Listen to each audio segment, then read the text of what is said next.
Tom Clark's 6M podcast is a Boink Studios production. And now, on with the show.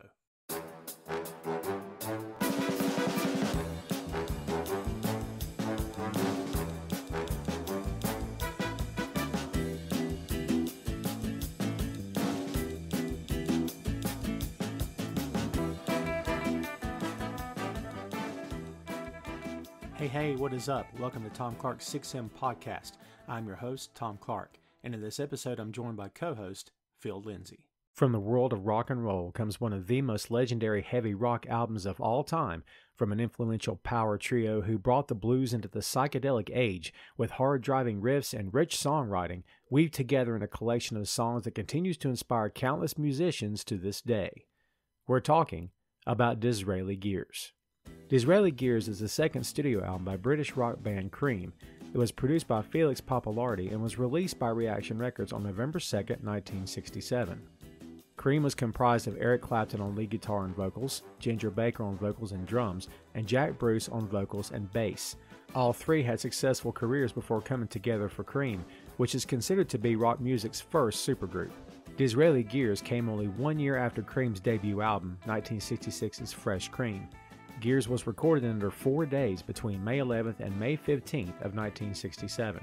The album's title came from a joke made by the band's roadie, which made a reference to derailleur gears on a racing cycle and 19th century British Prime Minister Benjamin Disraeli. Disraeli Gears saw a departure from Cream's blues-influenced style to more of a psychedelic sound. Jack Bruce, who typically sang lead for the band, shared the spotlight with Clapton and Baker, who each took their turns with the primary vocal.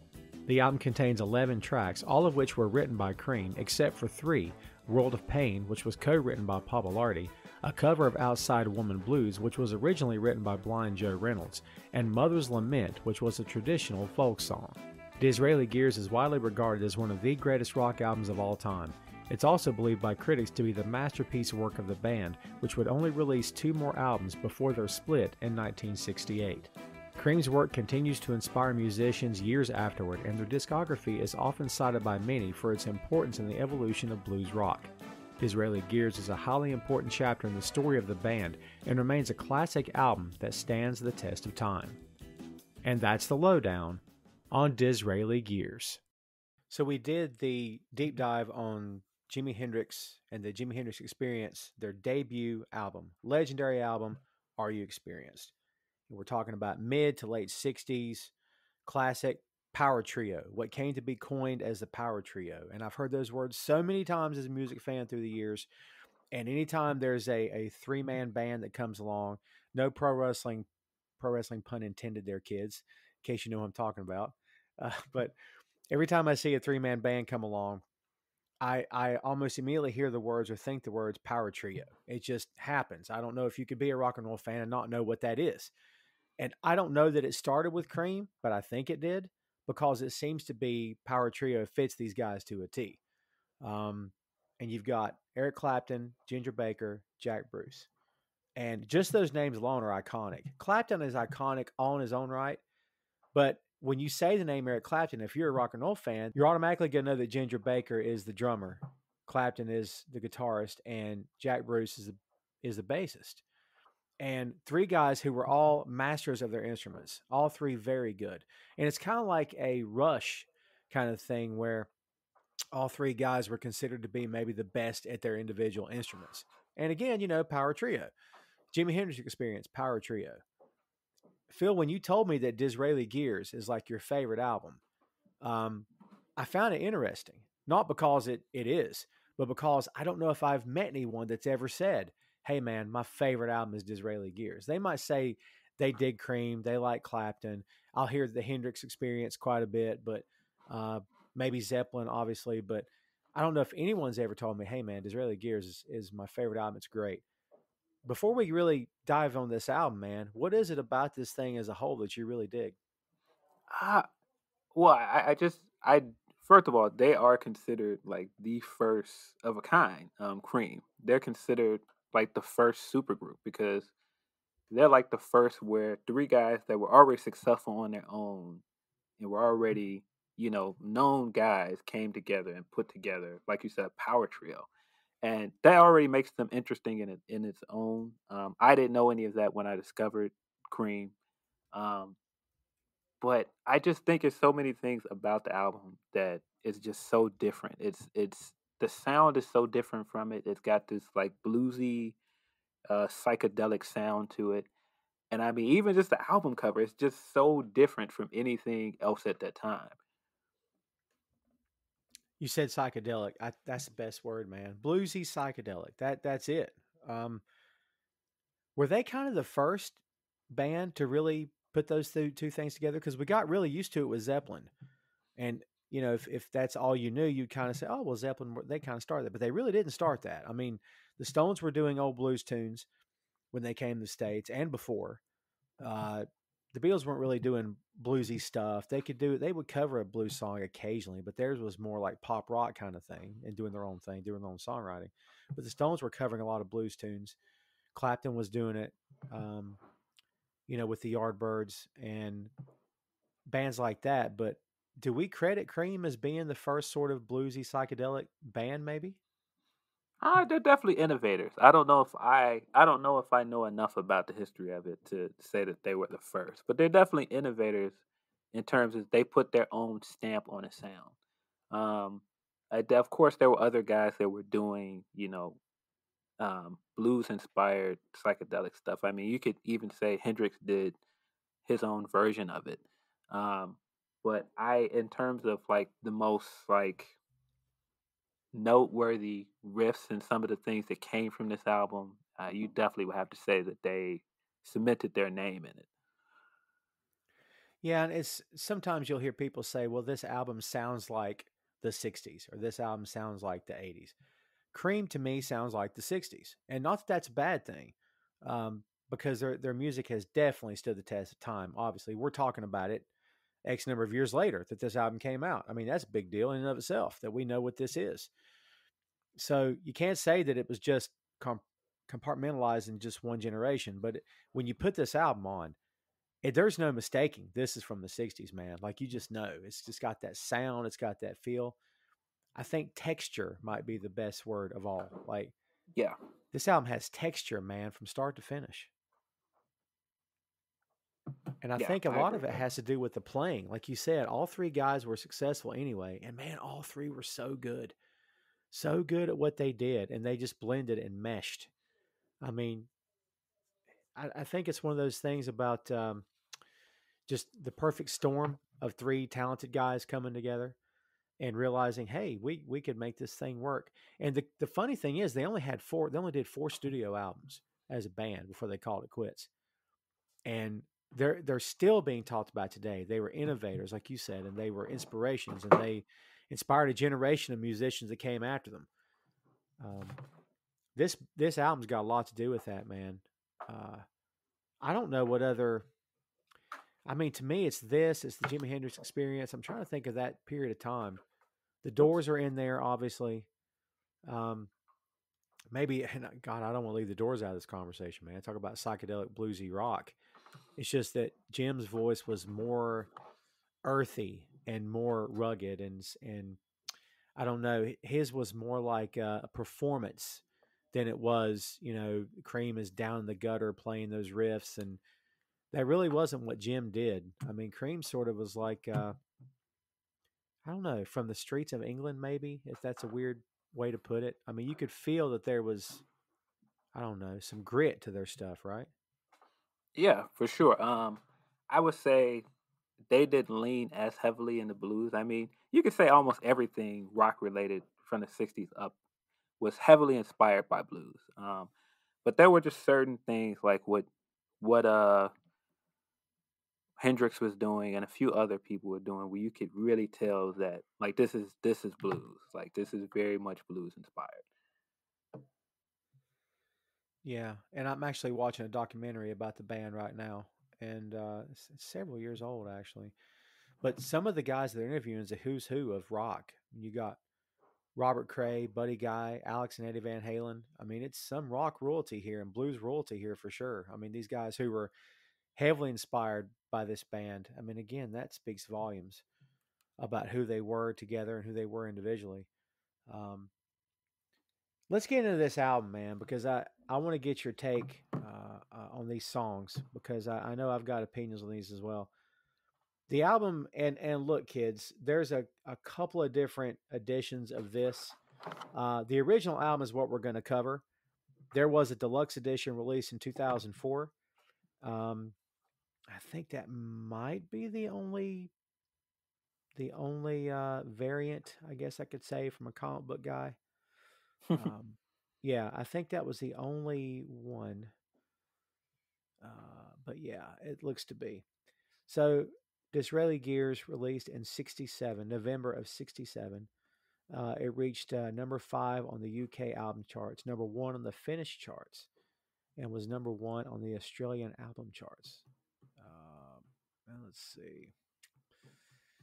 Yeah, considered by critics as one of the greatest albums of all time. I don't think you need to read that to know that. I mean, that's for sure, a guarantee. So the album kicks off with "Strange Brew," and this to me is the quintessential '60s psychedelic song. And I love this song, man. There's just the sound to it. I think it's a great way to kick off the album. They didn't kick off the album with a shredding guitar riff. They didn't kick it off with a toe tapping, stomp your feet kind of thing. It's just more of a melodic, laid back, groovy kind of song. Maybe groovy is the best word. What do you think about this track? It's definitely one of those songs where it's perfect as an intro. I think it was a single for the album, right? Um, Yes. but it works so well as like a entrance into this album if you don't know anything about these three guys or the band at all. Um, because it's so simplistic, but it's so catchy and it's so memorable. And I almost don't want to call it catchy because it's so somber. Like it's not an upbeat song, but it's one of those things where it's like, yeah, this is a good bop if that's the new school thing you want to call it. Like it's a good song and that it's easy listening. Yeah, and some of the background on this, it's actually pretty interesting. In '67, April of '67, during the first time they came to New York, they recorded a song called "Lawdy Mama" at Atlantic Studios. This song, actually, they cut two versions of the song, like in a blues riff, I guess you could say. And the second one was more of a straightforward rock and roll song. And I guess it was their producer at the time, Felix Papalardi. And I may be butchering that. I don't know. But he actually took the song and transformed it. It says here into strange brew. And Clapton said of this song, he created a pop song without completely destroying the original groove. Yeah. And someone else compared it here to Clapton playing riffs similar to Albert King. And man, if you know the blues, dude, let me tell you something. Albert King is one of maybe my all-time favorite blues guys. Yeah. The Well, the first complicated blues riff on bass I learned how to play was "Born Under a Bad Sign," and it's crazy fun to play. I love Albert King. yeah, if you know anything about blues, he is considered one of the three kings of blues. You said it before I could say it. I legit was gonna do that for my next line. Yes, sir. Yeah, no doubt about it. And it's Albert King, Freddie King, BB King. I love Freddie King too. Now I'm not gonna lie to you. It might be a tie between Freddie and Albert. I. It's funny. I'm gonna turn it into a blues pod here, but I appreciate BB as being the groundbreaker. If I told you that I put on a BB King song just any old day, I'm lying to you. I dig it, but my ears tend to go more toward Albert or Freddie for what I think because theirs is more sort of a rock guitar blues sound instead of just being a straightforward hitting the blues notes, if I could say. I mean, I kind of get that from Freddie and Albert both. Yeah, I can see that. I grew up in a BB King household. My Uh, grandfather was a big BB King fan, so I heard a lot of it growing up. if you really think about it, it's on topic, but kind of a side rant. You know, they've talked a lot over the years about rap artists sampling from sometimes rock bands or metal bands or other R&B artists. But let's be honest, man. I mean, the British rock and roll guys, without the blues men before them, I mean, do we even have the new wave, the British invasion of the '60s. I don't think we do, man. I mean, the Beatles No, are we one don't. thing, but everybody after the Beatles, because the Beatles were inspired by Elvis, Buddy Holly and the Crickets, a few other acts, but the rest of those boys were inspired by, Muddy Waters, Howlin' Wolf, John Lee Hooker. I mean, dude, that's big. Yeah, you don't get the Rolling Stones and a lot of those artists without Chess Records and a lot of those blues artists from that era. Um, yeah, I mean, you don't get a lot of some of the American blues. I mean, rock we got as well. You definitely don't get like Chuck Berry. You don't get Hendrix, any of those guys without blues. Great call about Hendrix. Yeah, you definitely. And it's so funny because Hendrix would break out into a Cream song just anytime he wanted to. He did it in concerts and he covered their stuff quite a bit. He covered Beatles also. I mean, it's going, now I'm going to make it about Jimi Hendrix here, kids. But Hendrix was such a music fan, and that comes out. And I really think and there's something to be said about the tortured artist who's in his own head and takes this stuff very seriously. And that guy can make some magic on an album. That's the truth.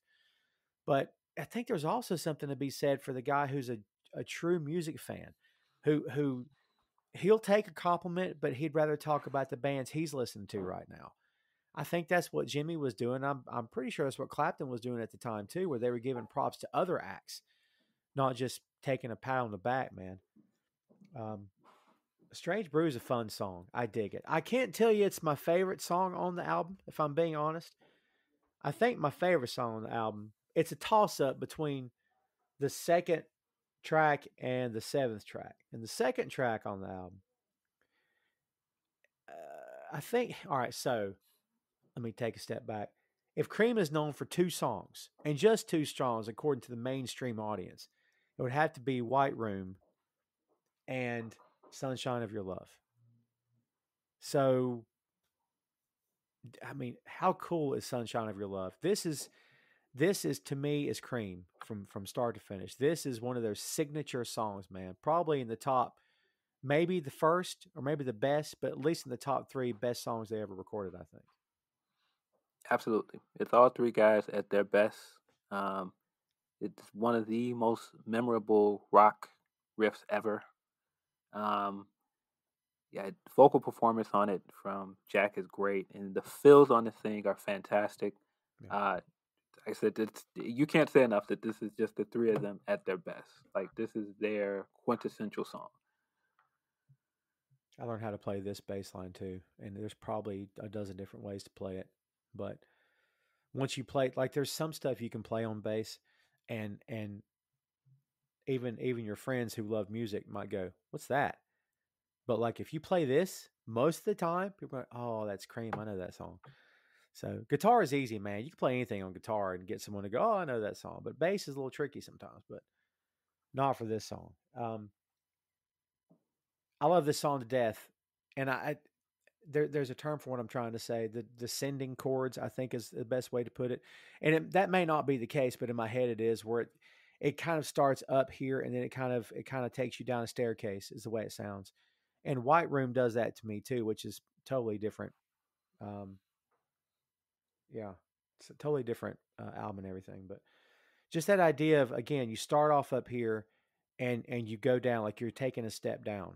And I don't know, I just dig this song. Yeah, yeah, and I mean, I think that speaks to what is the brilliance of Cream, in my opinion, and that is their song structure. The way they structure songs is just so unique for me at the time. Like they will find a way to resolve the song around something as simple as the riff on "Sunshine of Your Love," and then everything kind of goes up, like you said, or descends down, or crescendos Yeah. from there, and it's done so well that it's like and they make it seem so easy, but it clearly a lot of work that goes into it. Man, people go to music school to learn this stuff. They they pay good money, pay their parents hard earned money to go get an education, a music education, to learn this stuff. And some guys just come out of the womb doing this, and it's mind blowing to me that somebody could be this talented, just hear this in their head, and to get it out there. I mean, no matter how long I'm a music fan in my life, I continue to be amazed by the masters, how they're just it's intuitive. Like they just know this is where you put this fill, this is where you put this riff, this is how you time this together. You stop here and I stop here, and it's just I I think what you said is right. This is them at their best. This is probably them at their best as a band too, not just individually, but um, I think you'd be hard pressed to beat this song, no matter what album you're talking about. Um, there's not a lot of information about the third track. If you're trying to deep dive on this album, kids, give me your take on "World of Pain." What's your takeaway from this song? So, I mean, that just speaks to what I just said is the brilliance of Cream, and the brilliance of this album is strong, is song structure. The way this song is structured around Jack's vocals at the very beginning, and he gives the very first line of the song, and it's very stirring, the outside my window. And it's just so it's so great. Like, I mean, the entire song revolves around just how good he is on vocals. And it's like they don't overplay. You know what I mean? I never Mhm. feel like the guitar is is stepping on his vocals. I don't ever feel like the drums come in at the wrong time to step on his vocals. They all come in at the perfect times, and they all play their parts perfectly. I like how you put that with Clapton, that he doesn't overstep. I don't know if I ever got that impression from him on anything that he played with Cream. Um, Unless I'm just misremembering something. I don't know if I ever got that from them. I mean, it just feels like he played what the song called for, and that's all he did. And if the song called for him to shred in a certain location, he would. But yeah, like you said, man, to not cover up the vocal. Um, I do like the song quite a bit. I don't know if it's one I just put on out of the blue, but I do think it fits the album, and it fits the tone of the album, don't you think? In terms of how it fits with the rest of the tunes here too. Yeah, it definitely fits with the tone of the album a lot. You come off of "Sunshine of Your Love," which is a very upbeat song, and then "World of Pain" is like it's same it's saying "Strange Brew" in a way that it's very somber and dour, um, but it doesn't come off in a very like depressing way. It's done in a way that is still very pleasant to listen to. It's not like, oh, this is a drag. Right. Yeah, like I said, there's not a whole lot of information on here. Anytime we do a deep dive, we attempt to give some history on some of these songs, but there's not a whole lot happening there for whatever reason. The same is true of the next two tracks, if I'm being honest, number 4 and 5, Dance the Night Away and Blue Condition. So number 4, Jack Bruce is credited with partial songwriting on it, and Blue Condition is a Ginger Baker track. So we could take these songs individual or just throw them together. What's your take on "Dance the Night Away"? it's it's the same of what I just said about the first three songs. It's just structured so well, and it's just like it's just the composition of it, and just how it goes from certain parts where it's very melodic to other parts where it's just like totally just Ginger coming in with the fills, and they just sound amazing, and it's very upbeat and up tempo compared to, like I said, the song that preceded it, and it takes the album right into the second part of it very well, in my opinion. Like, it doesn't feel like they threw in like, hey, here's Dan's song here. Like, it fits with the tone of the album, and it still is like very, what's the word I want to look for? It's very much in their pocket for me. Right. It's in their wheelhouse. They're doing what they're Yeah, comfortable doing. Yeah. And and again, dude, this is back during in an era when there's no CDs, there's not even 8 tracks are a thing yet. I don't think in '67. I don't believe. No cassettes, obviously, and back when it was all vinyl, and it was very important what's the first song on the first side and how the tracks go together to the last tune. Then you flip the album over, and how does that lead? And each side of an album, to me, dictates it. It's like going to a concert and hearing the first song compared to the last song. Like it's a journey. It's a journey, right? yeah, So "Dance the Night Away" is just part of that journey as the fourth track, because there's only one more song left on side one till you flip the album over, and that's "Blue Condition." And I love this song, and there's just something about it, the sound of it, the tone of it. I mean, again, very 60s, and the fact that Ginger Baker wrote this song, and that's another cool thing about this band, man, is they all three contributed. It wasn't one guy out in front. I mean, yeah, Clapton sang a lot, but I mean, they all three did, and it was like we're all in this together, and we're all going to contribute. I don't know how much of that you even see in today's music scene. I mean, Yeah. it's a Uh, partnership, right? A partnership between all three guys. yeah, for sure. Um, man, you couldn't. Blue Condition is so drastically different than the first four songs in this album. Tonally, just the subject matter of it, it's just so different, and it still fits. It doesn't feel like it's out of place.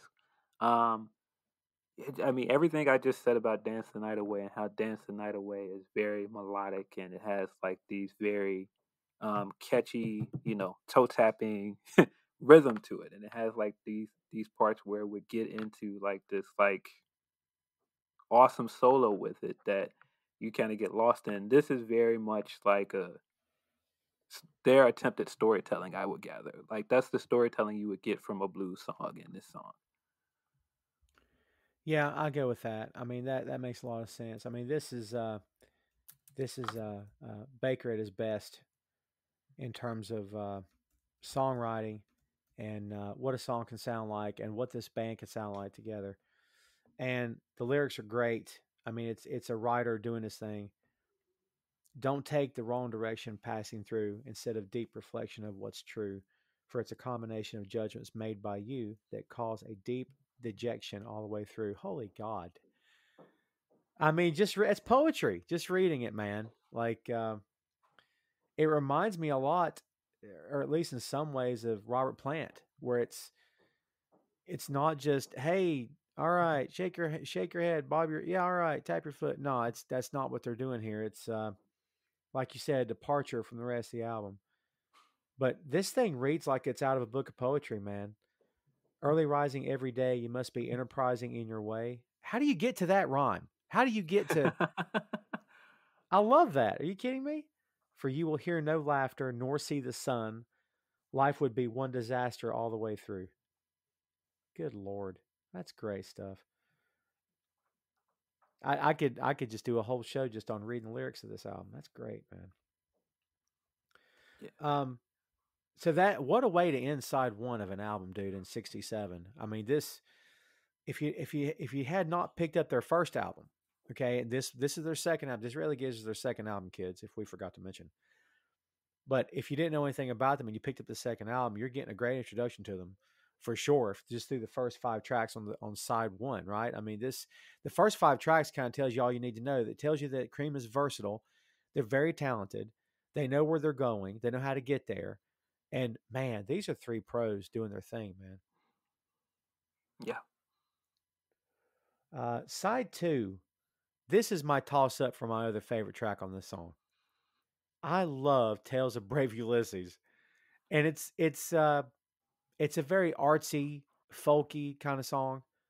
But holy God, I've always loved this song. I don't know why, and I just gravitate toward it for some weird reason. And not that it's not a good song, like oh, why you gravitate toward it, it sucks. Nothing like that. It's just there's something about this song. And again, do you turn this way up and throw horns up and bang your head to it? No, but man, there's just something about this tune I love, man. What's your take on this song? This is like the best song on the album. Yeah. It's incredible. Just I mean, it kind of reminds me of everything that I loved about those early Queen albums and how they did a lot of like operatic folktale like music, and it was like it had like a mythical feel to it because they would do things like talk about like ogres and all these other things that are Right. like it just it just seemed like it wouldn't work, but like you said, it's so artsy and so avant-garde, and this works in the same way, and it's just like Jack's voice on this is so epic. It's so like grand. It's like larger than life, and it's just so. Like, it was another one of those times where I felt like they played subdued enough under his vocals that his vocals are never overpowered on this thing. And when they do come in, when the solo does come in, it's so rewarding because it's so good. It's it's Oh, just, I mean, it's perfect. I mean, yeah, I think you summed it up. Everything you said is perfect. I mean, for sure. Playing behind the voice, not on top of, not next to, but behind it, allowing the guy in the front on the lead vocal to shine. And it's, you know, we often compare stuff to wrestling because it's a lot of our frame of reference, that and comic books and other geek culture stuff. I mean, that is the nature of the show here, kids, in case you haven't noticed. But it's kind of like, in a match where it's like one guy's leading the way, and okay, you listen to me, and then I give you the moment to shine. Now it's my moment to shine. It's a give and take. This band is very much a give and take, where it's like very selfless style of music, and stage presence as well. You see old clips of them in concert. No matter who's on the lead vocal, the other two guys are there, sort of just behind them, supporting him, and like you said before, playing where he needs to play, doing what you need to do to make the song a hit.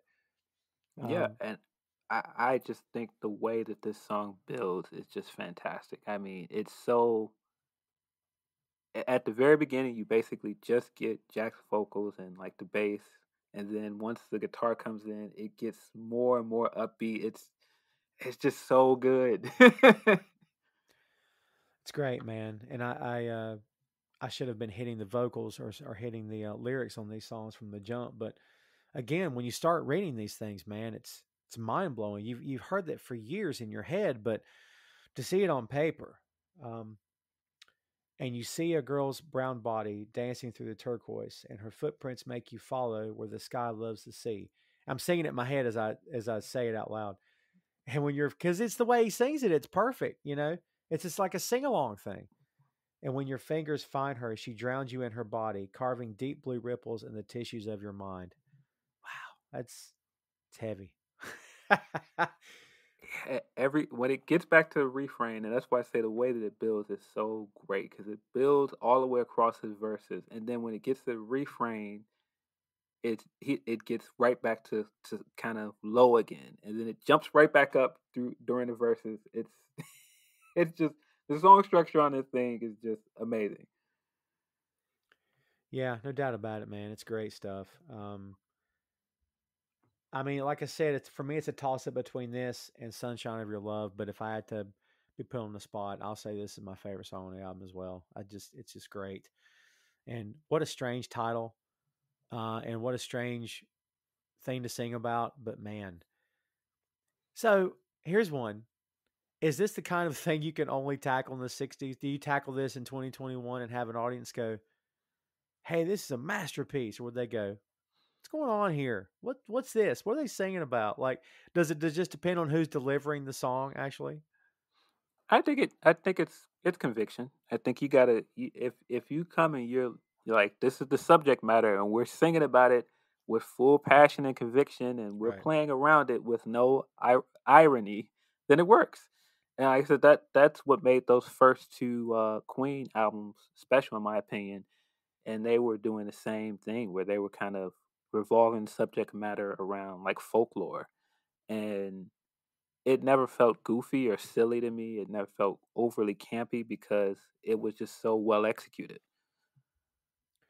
And this song, to me in my head is very Led Zeppelin, uh, Yeah. because a lot of the stuff they did was medieval, and the Battle of Evermore jumps into my head. A lot of stuff off of Zoso is very Lord of the Rings type stuff, and King Arthur and the Knights and all that. And at least in my head, that's where I'm going. And this song is to me is very reminiscent of that. And of course, Zeppelin came after the fact, but it makes you wonder. And I don't know that I've ever heard Plant or Page ever say this, and maybe they have. I would be shocked if they didn't at least acknowledge Cream to some extent, obviously. But it's kind of like this song kind of feels like the blueprint for Led Zeppelin in some ways in terms of the songwriting. I mean, you can make a case for Cream were kind of doing it first, I mean, again, the lyrics, the song title, the sound of this tune, man. I mean, I think Zeppelin could have covered this and it would have been. I'm imagining Plant sing this instead of Speak It.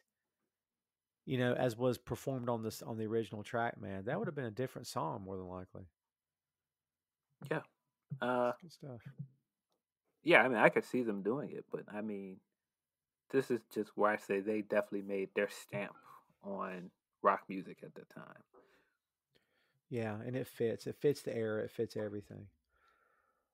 So, all right. So that's how you kick off side two. If you're going to kick off side two, you kick it off with what could be considered the best song on the album. That's how you do it. The next track, which would be track 7 on the album, actually, track 2 of side 2, SWLABR. And it's actually an acronym for She Walks Like a Bearded Rainbow. Yeah. It said later that the W was for was instead of walks. So she was like a bearded rainbow. Uh So all right. What's your thoughts on this tune?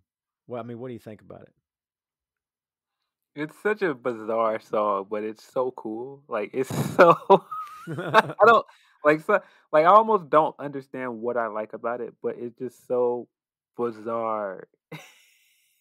Like just the imagery of, a rainbow and just like bearded women. Like it's just like what?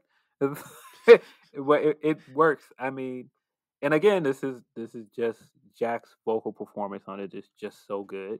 Right. Um and I feel like that is what makes it works. And I mean, of course, like just like lead guitar on it is fantastic. Um, but it's so I if I had to sit here and try and tell you what do I think it means, I'm not sure. Like it almost feels like um it's like you meet like the perfect, beautiful woman, but like she's not what you think.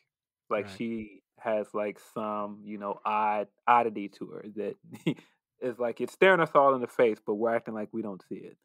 Um and I mean you can't get more like obtuse in your face. I mean, well not obtuse, but overt and in your face than a beard. Oh or yeah. or like later he says a mustache. Yeah. It's great. Listen, if you're gonna make sense of this song, you probably did better than you did as well as could be expected. If you're gonna make sense of this song, but you're right. As silly as you could take this and say, "What's this I'm listening to?" It does still fit. Again, they're doing comes what comes naturally for them and what's comfortable for them. And I don't I ever remember this band overreaching. Like they could do anything they want. They're that talented. But could I hear this band approaching a Metallica sound? I don't know. They probably could have pulled it off, a hard metal Ozzy Osbourne kind of thing. Sure. Could they have pulled off something like the Mamas and the Papas harmonizing? Well, yeah, yeah. But like, would those two things be reaching for them? I think that they did what they knew how to do, and they knew enough to do a lot of stuff, obviously. But I never felt like they were reaching to be something that they weren't. Like they knew who they were together as a trio. And if any song on the record does it for you in terms of uh, proving that point, I guess it would be this one. The track after this, track 8, is "We're Going Wrong." I like this song a lot, and it's not my favorite song on the album. Jack Bruce wrote this album, or excuse me, he wrote this song, and it's again we talked about structure quite a bit here. It's only 2 stanzas long, and let's see, Jack Bruce's vocals are stretched out throughout the length of the song and are backed by Eric Clapton's psychedelic guitar and Ginger Baker's drum beat. And it points out here that there's timpani drum mallets instead of regular guitar drumsticks. And it's done on a 6/8 time signature, which also gives the song a distinct and irregular sound. So to me, this is one of those, hey, let's experiment with this and let's do something that, again, the word different keeps coming up here, but let's do something different. It's a departure. It's something that's slightly off, but you can't quite make out why it's slightly off. Only a musician would know, right? Uh, Bruce's vocals are falsetto. And again, another example of how talented all 3 guys are and were on this album, especially. I think this is a great showcase for it. How great is this song in terms of this album as a whole? But it's beautiful. You couldn't come up with a better representation of, I think, if you're in a relationship and everything is going great and you just kind of have this like waking feeling like this isn't working and I know it's not working. And it's like this it's so beautifully written, it's so beautifully sung, and I think every time I listen to it, I get the imagery of Jack just standing with like a soul spotlight on him and everything else behind him is black. And you only hear him, you get like the drums, of course, and then towards the middle you get like the guitar solo. And it's still a very subdued and very simple guitar solo. It doesn't go in he doesn't go and go overly shred over the thing. He just plays a very simple solo and then it gets right back into the vocals. And I mean the way it's done is just so it's just so well executed throughout. You know, it's the old adage that the best songs are written about a girl. I mean, it's the truth. It's you write about what's going on in your life, and you're right. It does sound like it's just it's telling a story here, and it's his story. I mean, I would imagine. I don't know the full story behind that, but I mean, it sounds real. It sounds like something that actually happened, or maybe was happening at the time. I mean, it does. It gives that sense of sort of a diary kind of thing, like where I'm going to tell you a story of what I'm going through and what happened. And this is, I mean, it's sad in a lot of ways. Just the sound of it, and I mean, you can relate to this for sure. Reminds me of that line from Spider-Man where it's like, this story's about a girl, and it's like, to me, that's the best album. That's the best songs. I mean, you can narrow it all down to no matter what you're singing about it. At some point, it's going to be about something you can relate to, and you can definitely um, relate to this song.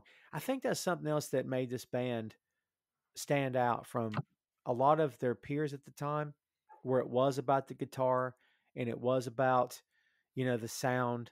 They were doing that, but they were also putting heart into it, which I think is showcased quite nicely on this tune. Yeah, and I mean, when you put together a super group with these three guys, it's kind of like, okay, well, we we kind of know you guys all know we can play. We're not all getting together. We're not a young band that's coming out here and trying to. We're all trying to, do these expansive, excessive solos on every song to go. Right. Look like I can play. Like you guys already know that we can play and that I can sing, but what can we create creatively together? And I think that's kind of again just what makes this thing work, and that's why this album is so good. Um, and I mean, you could just see it in this song in the way that the guitar accents every verse and all of the vocals.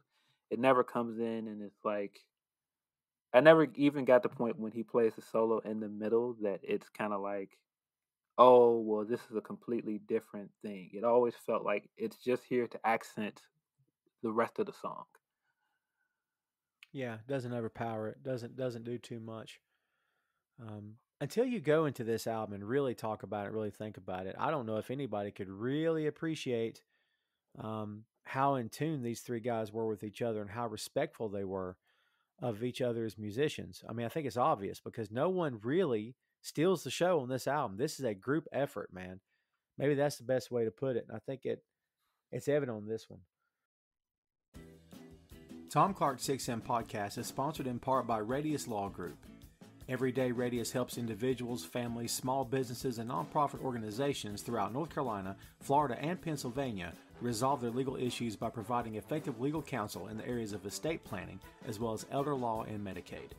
Radius Law holds the radical belief that working with a lawyer can indeed be enjoyable. So give them a call at 1-800-519-5667 for more information and tell them that Tom Clark 6M Podcast sent you. Track number 9, which for some reason I always thought was written by Robert Johnson. Because anything that's got the word blues in it that's an old blues tune, you would assume, or at least I always have. But actually, it wasn't. It was written by a blues man named Blind Joe Reynolds in 1929. And apparently, it's one of the only few recordings uh, that's still around, or that I guess that they saved or whatever. But Woman Blues turns out was included in a lot of different song titles. Cold Woman Blues, Goose Hill Woman Blues, Third Street Woman Blues. Again, kids, if you're going to write a song, the best songs are about a woman. I'm just saying. I mean, I think we just proved that again. I love this song. I love their rendition of it. I've heard it covered other times by other acts through the years, but I love this version of it. And one year during the Crossroads Festival, it was covered by another blues guy, Doyle Bramhall II, who's a very good blues guy, and he did it on stage with a band and killed it. Killed it. I mean, you could argue it maybe it was better than Cream's version of the actual song, but this is to me, and I know we've been giving them props this whole show for their musicianship, and we should because they deserve it. They earned it. But you could argue this is a lot of what brings them to the dance is the blues stuff, man, and it's perfect on this tune as well. Yeah, this is. I feel like the last few songs on this album are like quintessential blues records. Like this is a definite blues record. Like the very beginning of it, and just how it goes back into the refrain of the dun dun dun dun dun dun dun dun. Dun. Like Yeah. that's that's what you would expect from a blues record. If you listen to a lot of blues, like that's kind of like the meat and the meat and veg of any blues record. Like that's like that same like call and refrain is the same in Yeah. almost any blues record you've ever heard. And that's why I wasn't surprised when you said it's a cover, because it sounds very much like how blues was written at that time. Yeah, call and refrain. That's the best way to put it, and that's why blues songs are covered by so many people through the years. Is it's a very simple structure, a fairly simple structure, a very simple way of looking at a song, but so incredibly effective. Like less is more ideology here, man. Like I can do the most with the least amount.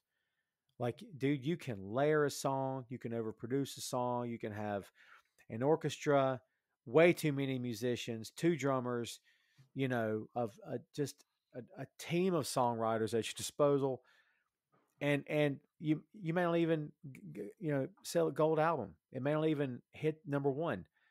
But again, to me, less is more, and that's why blues continues to translate to this day.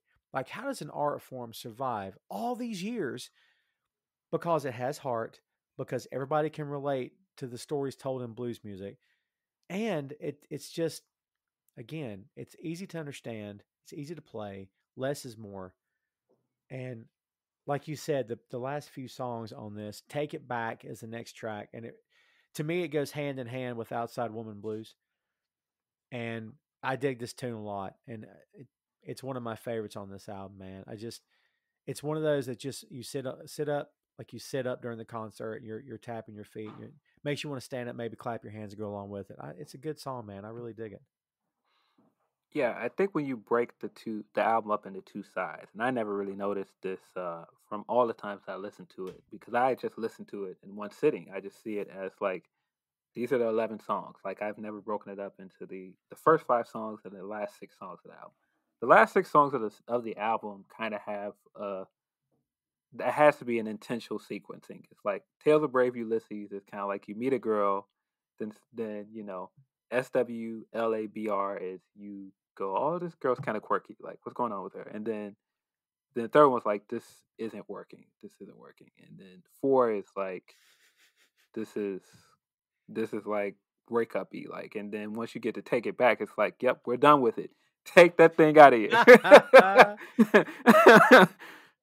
That's great. That's great. See, man, I'm telling you, if it's just that idea of that we have to make this album mean something. When you get up out of your chair to flip the album over, you have to give the listeners something to listen to. Dude, I wonder how much of that has been lost through the years. If I can postulate on that idea, run with it a little bit. How much of that rhythm and that notion of linking one song to the next? I mean, you think some of that's been lost maybe over the course of time, knowing that people can just hit play now and it just goes this song, the next song, the next song, and then loops back around to the first song. I mean, do you think any of that's been lost over the years maybe? I think it definitely has because I think we're kind of out of the era of people making albums and making, these big experiences. I mean, some people still do it, of course, but we're now in an era of streaming where everybody is like, oh, I can just kind of have an a la carte. I can just pick the song I want to listen to, and that's the song that ends up streaming. We're in the era of everybody wanting to have like the most streamed record, and that does not lend itself to an album. When you look at streaming, it's just like, what song is big, or even in the ringtone era where everybody, what song became like big and it's the ringtone. It We kind of got away from things like concept albums and, you know, people making these big experiences where the album tells a complete story. And I mean, again, there are still artists that do it, but most mainstream acts are like, what's the hit? What's the big single? Yeah, you're right. What's the flavor of the month? What's the latest tune? Yeah, you're right. It's no longer about the album. Dude, you said ringtone, and I'm telling you right now, I'm so over the ringtones. Do you even do music as a ringtone anymore? I stopped doing that so long ago. Yeah, me too. It that's one of those things that it got old to me really really fast. But I remember that was an era where everybody, people were making their money off that. If your song was a ringtone, like, and it was like the top ringtone in the country, you're making money. And it's kind of Yeah. like the same thing with streaming now, where we still don't know what a stream is worth. I'm still kind of in my artist rights bag where I kind of am like, I'm sure like these streaming platforms are making a lot of money off these streams, but how much the artists make off of it? But again, that's just how music is marketed now. It's just so different. Yeah. Yeah, I got over it too quick. And it's funny because I stopped at one point because typically I'll have a phone for 2 years and do the 2-year contract and pay it off, right? And then when it's paid off, hey, I'm gonna get the new iPhone, and then 2 years later I get the new iPhone again, Oh, and it's just that's become right. such a habit, right? I can help myself. I could stop. I can stop anytime I want. Phil, don't judge me. So That's right. I totally forgot. You used to have to buy the ringtone for the yes, phone. That's right. You that yes. that But I remember doing that, and I did it gladfully. I was like, oh, I'll do it because I had "Manish Boy" by Muddy Waters as my ringtone for like 2 straight years. And I didn't go to anybody else because it's maybe my favorite Muddy song of all time, and that was my tone. And we're talking 2000, all right. And then at one point, one year, whether it was '01 or '02, whatever it was, I traded up, got the next iPhone, and suddenly I'm like, I think I'm done. And then one day I'm hanging out with somebody, and her phone, she's got sounds and voices and songs for every alert, every phone oh call, every boy. text. And after 5 minutes of this, I'm like, yeah, I made the right call. I'm so over this. Like, because Yeah. it just gets to be annoying, man. My phone is usually on vibrate. I usually don't even use the ringtone. Same here. So yeah. It's I'm fun. old. I No, same here. I do the same thing. I don't want to bother anybody with like, oh, that jerk's phone is ringing. He's a douche. I don't want to be that guy. Um, so it's funny that we got one track left, and I'm not putting it off. But over the years, I've never been able to know what to make of this track because it's called Mother's Lament. Those are 2 words. I got 2 more words for you. Monty Python. Because every time I hear this song, I'm like, this Monty Python stuff, man. What in the world? I've And never come I've on, never man. understood the end of this album. I've never understood Mother's Lament. It very much feels like that era of humor. Um, Yeah. if it reminds me of something that George Harrison would do on his albums. Where he'd have like a song where it would be regular songs and then would jump into something like him just yelling, "It's Johnny's birthday! It's Johnny's birthday!" It's like, There where did this come from? And I mean, it's George Harrison's birthday, by the way, time of recording. Happy you go. birthday to my favorite Beatle. Um, Oh, there you go. but but it sounds very similar stuff that George would do and try. It's like they're attempted throwing humor into now getting to the end of like this very heavy into an album. Um, I just never understood it. I'm always just kind of like, oh, okay, that's kind of a thing. It's like that backhanded compliment. Like, well, that's one way to do a song. Like, you're not really trashing it, but you're not really applauding it either. Uh, no surprise here. It's a traditional song that the guys didn't write it. So this could be something that was like, like the Hokey Pokey or whatever, like in American, this like Johnny, was it Jimmy Crack Corn and I Don't Care. If you sing that to a Brit, they might go, what are you doing? What's that? To me, that's probably what this is, a traditional English tune, like an old, I go back to medieval and stuff. I don't know how long it's been in existence, but I would guess maybe it's a pretty old song. But man, dude, we've talked a lot during the show about the album being sort of the presentation and how it's structured. Again, how do you end the album with this? Was this just like, hey, we're just letting you guys know we don't take ourselves too seriously. This is just all fun for us. Yeah, for sure. And I mean, while I'm sitting here like, oh, okay, it is like the stamp at the end of the album. It's kind of like, oh, well, we hit this point where we get all the way to Take It Back, and it's like, okay, well, how do you end it from there? It's kind of like if you just threw like a Raz at the end, like, Right. okay, Very unexpected, like a punchline. yeah. Very, very unexpected. And yeah, so well, kids, there's your album. That is Disraeli Gears. Um, Good album, classic album. Um, so the title of the album. What do you know about the title of the album and what else it refers to? Um, the um, isn't the story behind the title of the album that some it has something to do with like a roadie saying something about like it like something like the car or motorcycle or something. It was something that had like the gears were messed up on it, and I think it's like the correct term is like this railing or Disraeli gears, right? And he kept saying it like Disraeli gears, like the like the actual person Disraeli. Um, isn't that like the story behind it? That's what I've always heard. And if there's a better story than that, I'm not really sure what it is, if I'm being honest with you. I think it's one of those random throwaway comments that ends up becoming part of history because it ends up being what they used. I Yeah, mean, but yeah, but I mean that's what we just said with the ending of the album and just how the album itself, like it's it's such an interesting album cover. Like it just seems like so, it's so. If you saw this album in a record store, which I'm pretty sure you would never see this thing in a record store, it's right. probably super duper rare. But like if you saw the original cover somewhere in an album store, and you pick this thing up, and it just looks like it's so striking right away. And then it's got like the title of it, Disraeli Gears. Like it's such a goof of a title.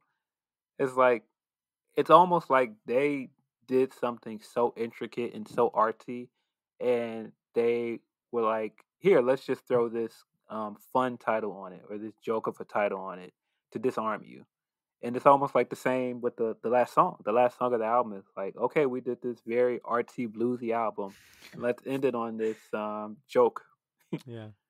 Yeah. Let's end on this crazy punchline.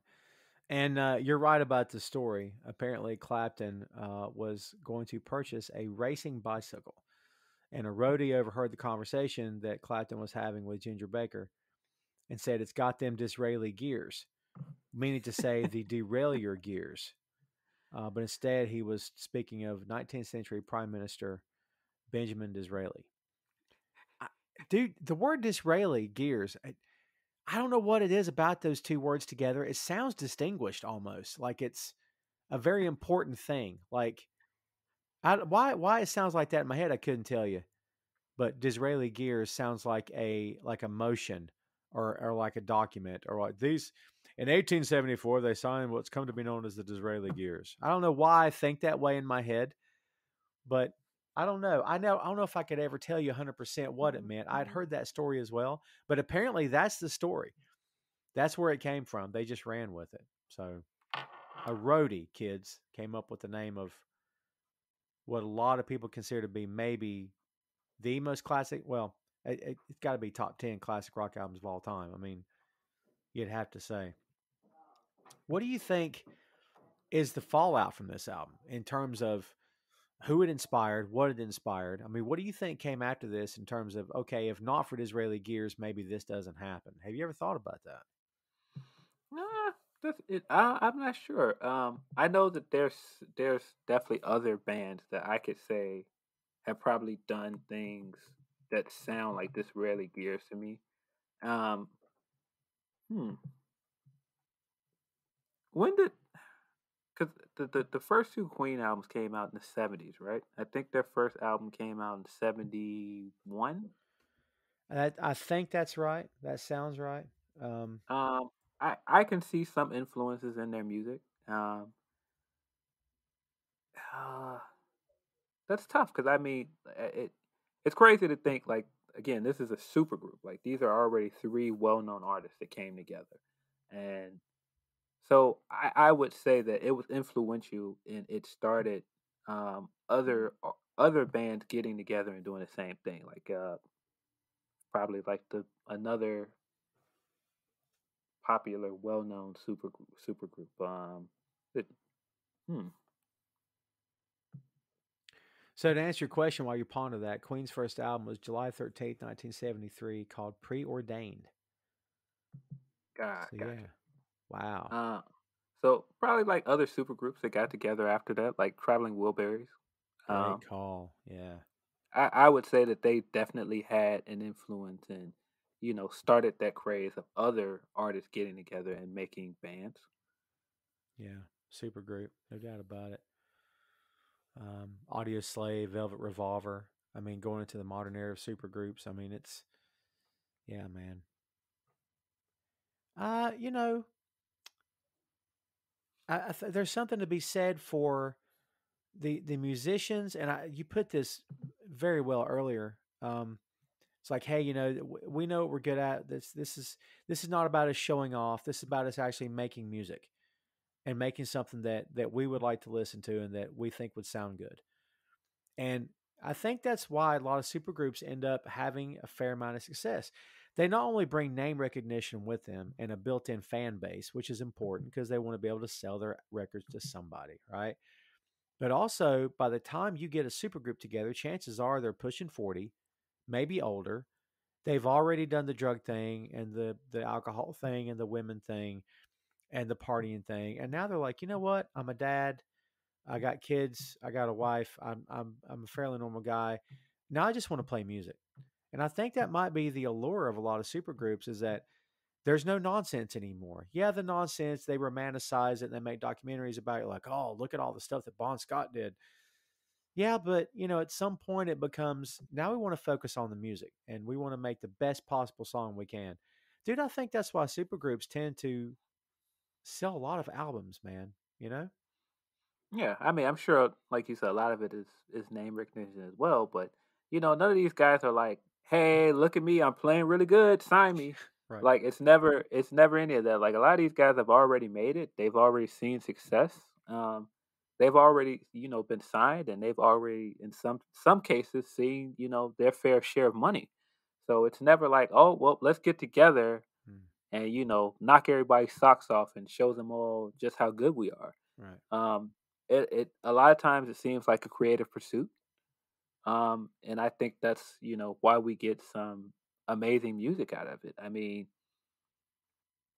yeah, you have some cases where it doesn't work as well. I mean, I can't think of any off the top of my head, but I mean, you can think of times where artists did like collaboration albums and they did not work as well. Right. When I think of like this is miles away from what we're talking about psychedelic rap, but when I think of like Watch the Throne, for example, and you got Jay Z and Kanye on the same album, it never felt like oh well, let's make this great album because I'm Kanye and you're Jay Z. Like at the time, they're like two of the biggest names in hip hop at the time, so it's kind of like we don't really need to let anybody know that we can come and we can, write verses better than anybody else. We're just making good music. It's not such an off comparison to me, because I totally get what you're saying. It's you wonder sometimes if when guys like that get together, if how do I put this? If they understand the legacy that they could leave behind and the history they can make by putting aside egos, putting aside individualistic notions or whatever, just saying, "Hey, this is for the fans. This is for us. Let's have fun and let's show off. Let's do what brought you to the dance. Let's do what brought me to the dance, and let's make something they're going to be talking about in 20 years." I mean, how many guys actually have that actual conversation going into a super group environment? I mean, uh, I remember Slash talking about the late Scott Weiland, who died way before his time, was, in my opinion, in top 10 best rock vocalists who ever lived. Just a great voice. Uh, but Slash said of him that when he started having issues again, that were like, man, he said our partying days were over in Velvet Revolver. He said we'd already done all that. We just wanted to make music, and he couldn't let it go. And I think there's something to be said for that aspect of it, and also in terms of GNR is back together now, but they stayed apart for a long time because Axel, quite frankly, couldn't get over himself. And for years, Phil, I said, does this guy not get not only how much money you're leaving on the table, but your legacy? Had GNR never split, would one day we be talking about GNR in the same tones we talk about Zeppelin, as being a band at the right time, playing the right sound, who other bands tried to mimic after, and no one could do it like they could. And if not for that, how many years were they apart? 20 years or something, maybe longer. I don't know what history will say about them. I feel like history will say about Cream that, hey, they accomplished more in 4 albums than some bands accomplished through 7 or 8 albums through 30 years of being together. I mean, what do you think about that? Yeah, I can see that. But again, I mean, when you come with your second album is one of the best albums ever, and it's so innovative for its time. I mean, you've already created a legacy in that album in itself. I mean, if I remember correctly, didn't they initially break up because two of them couldn't get along or something? Like, wasn't there tension between two of them or something? Yeah, I think so. And here I am talking about them having mutual respect. As musicians on the recordings, I felt they did have respect for each other on the albums. But yeah, I guess infighting was a lot of what was going on with them, right? Yeah, I think it was Bruce and Jack. I think they ended up not getting along. Um, which surprised it wasn't Clapton because a lot of people have stories about Clapton out there. And not to wrap this episode up on a sour note, but when you and I were talking about doing this episode finally, a lot of I think it was before the comments surfaced regarding Clapton, and kids, you never can tell what your heroes are going to end up saying. And we don't have to spend a lot of time on it, but has that affected your perception of him as an artist because of his viewpoints on what he said that has recently come out? Well, a lot of it resurfaced recently because he had that anti-lockdown song. Right. He was against lockdown, and I get it. A lot of artists are in a tough situation, like especially if you're a touring artist. The lockdown is putting a damper on your financial situation.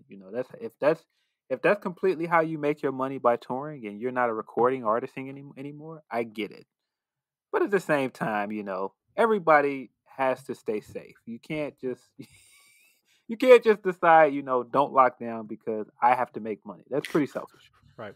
Um, and so, when he came out with this anti-lockdown song, which I didn't listen to, I had no interest in listening to. Some Same of this here. racism stuff came back out, and these are some things I had heard allusions to it before, but I didn't know the whole story. And so when I read some of it recently, I was like, oh no, no, no.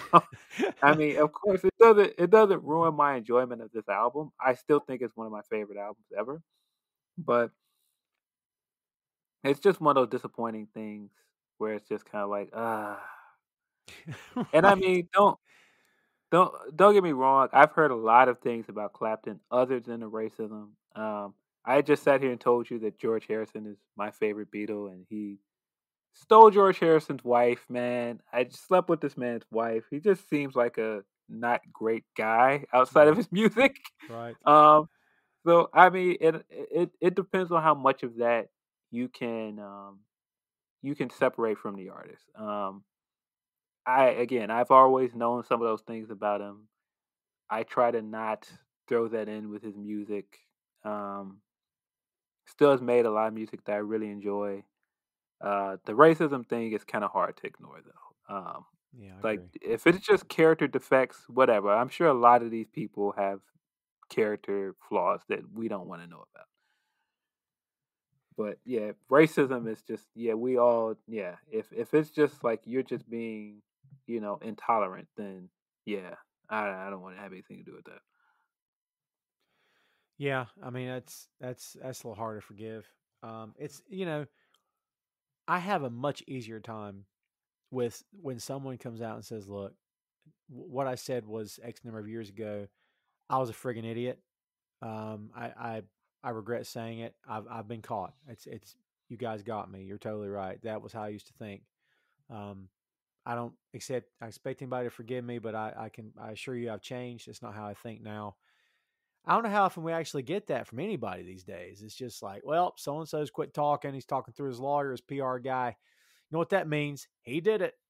And the Clapton stuff came out. It's the old case of, especially in this day and age, it's the old case of, wait a minute, who did what? Oh crap! Because you're like, I love that guy. I love his stuff, but it's always, did you hear the guy said the thing about the thing? Or it's, hey, did you hear the guy did the thing to the person? And you're like, oh crap, because you just can't. It kills me, and sometimes I don't even want to look on Twitter because I'm like, oh no, who said something this time?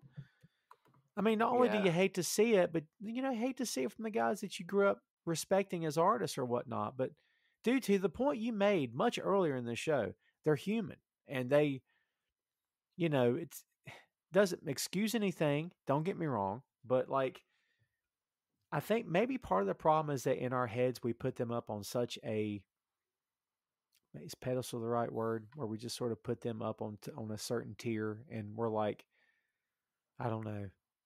It's hard to explain. You think we do that as fans sometimes?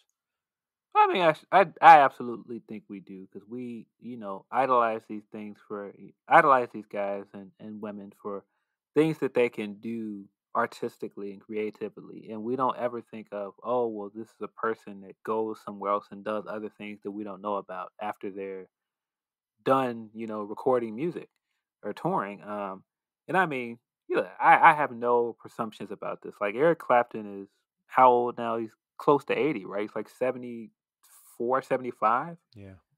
And so, listen, it's most 70-year-old plus white men have terrible social and political views. That's just is the way of the world. Like there a lot of white men from that era in the 40s that just was a different time. And it was a less sensitive time. It was a less informed time, to put it a better way. So in some ways I get it, and that's not to give him a pass. But I'm of the assumption that a lot of guys in that age group have terrible views. 75 years old. And yeah, that's a whole other podcast. You're totally right. I have found that in my experience as well, where the oldest white guys will end up saying the stuff that makes you go, oh, stop talking, because it's just cringeworthy. It's cringeworthy, and do I expect a guy in his mid 70s to be into the modern era of every single thing that's going on? No. But you do expect decorum, and you do expect manners, for God's sake, and you do expect humanity on a certain level. Like, if you're going to, I don't know. Again, I rant. But yeah, I'm like you, man. I've tried not to let that affect my opinion. Like when I listened to the album in preparation for this show, I didn't let it sway me at all. I admired his creativity. I admired their creativity as a trio. Um, and not for nothing, man, but this album will stand the test of time. And uh, the stuff he says, unfortunately for him, they're probably going to stand the test of time too. People are going to be talking about his comments for years to come. I would put money on, but Yeah, I would wager a lot of people don't know about it. that's true. I like again, when it surfaced recently, a lot of people were kind of surprised about it. Like a lot of people didn't know. So, I would bet a lot of people just don't know. There's probably people listening to this podcast like, what are they talking about? And they're hitting the Google right now. Right. So, so I mean, it all depends on what is your perspective of it. Again, I don't want to turn this into a bash Clapton rant. Right. But I just if this was just it, I've read other unsavory things about the guy, so I don't know. It just seems like he's just not that great of a guy. Hey, man, I still appreciate Jerry Lee Lewis's music. And this guy Yeah, married his 14-year-old cousin. And or yeah. 13, He's 14. Yeah, good God. Don't make me remember that. But I get it. Sometimes it's hard to, separate. But you go back and listen, watch him on stage with that piano and kick that stool out and light the thing on fire. And man, show me one person that had a better stage show and could put more butts in the seats than Jerry Lee Lewis and who felt the music more than he did. I appreciate that to this day. I don't excuse what he did. I don't excuse how he lived his life. I think that's the test, man, these days is can you separate the artist from the art? Can you separate how he conducts himself, she conducts herself from what they produced? It's not easy. sure. It's not easy, but sometimes you don't have to, but if you want to appreciate what they did, you kind of have to, right? Yeah, absolutely. And I mean, shoot, we just sat here and talked. I just brought up the Beatles, and I mean, phew, when you look at some of that stuff that Lennon is known from for his first marriage, it's Yeah. some pretty rough stuff from that first marriage that not a lot of people talk about that don't paint the greatest picture of John Lennon. Um, but again, he's made some fantastic music. He's written some great things that will stand the test of time, and he was a part of one of the most famous rock groups of all time. And I don't know how many people you actually know, but if you know a bigger Beatle fan than me, I'd be shocked because I'm a massive Beatle fan and I can't help it. But no, dude, I sit around and watch, let's dig up the dirt on the Beatles? Of course not. I don't want to think about it. It's not that I'm not aware of it. It's not that I excuse it. No, I don't. But at the same time, if I'm going to appreciate, if you're going to appreciate anything in this life, you have to learn how to appreciate. I mean, dude, some of the best poetry you've ever read was written by guys who probably not the best people you've ever met. I mean, Yeah, yeah, so absolutely. you got to find a Yeah, way to appreciate it. And I think at the end of the day, the question is, what does it mean to you? What does it really, how does it hit home with you?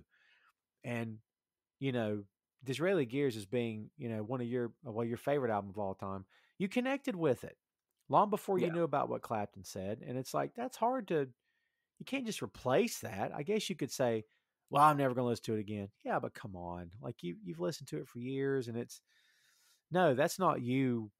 Well, it's okay what he said. No, you don't think that. No one would. It's just, it's yeah. hard to turn it off, right? Yeah, it all depends on what it is. The Lennon thing is just funny because even when I think of like Let It Be and watching the documentary for Let It Be and just how they treated George towards the end, it's like, you guys didn't, you guys weren't the best at the time. Yeah, no doubt about it. Yeah, that was I mean, toward the end it was a toxic environment for everybody involved. And you know, eh, Cream, like we said before, had their infighting and things going on. But hey man, we got four classic I mean, you have to say four albums and the second album a classic album for sure. So if you had to Yeah, narrow this down, um, give me your last word on Disraeli Gears. if anybody asks me to list my favorite albums of all time, I would always say Disraeli Gears. It's always going to be grouped in there with like my top albums, right up there with like Daft Punk Discovery and a bunch of other albums that I consider albums that make up my formative music taste. So in that regard, it's always going to be one of the best albums of all time, in my opinion. Yeah, I don't disagree with that at all. It's I can't tell you that I put this thing on, listen to it all the time, but when I do put it on, it's the art of it. It immediately jumps off the page to me, and as a bass player myself, just to watch these guys work and to appreciate the musicianship. Again, three maestros at the top of their game, bringing their sounds together and bringing their songwriting abilities together and their blues sensibilities together, and it's just it's a work of art. This album, that's what I think, and I think these are three artists doing everything in their power to make their case for the Rock and Roll Hall of Fame, which they most definitely did. So yeah, it'll stand the test of time, no doubt about it. We'll be talking about it 30 years from now, and probably 30 years after that. I think it'll always be around. And that is Disraeli Gears. Hey, thanks for listening to the show. Check out our social media on Twitter, Facebook, and Instagram at 6M Podcast. We'll see you next time.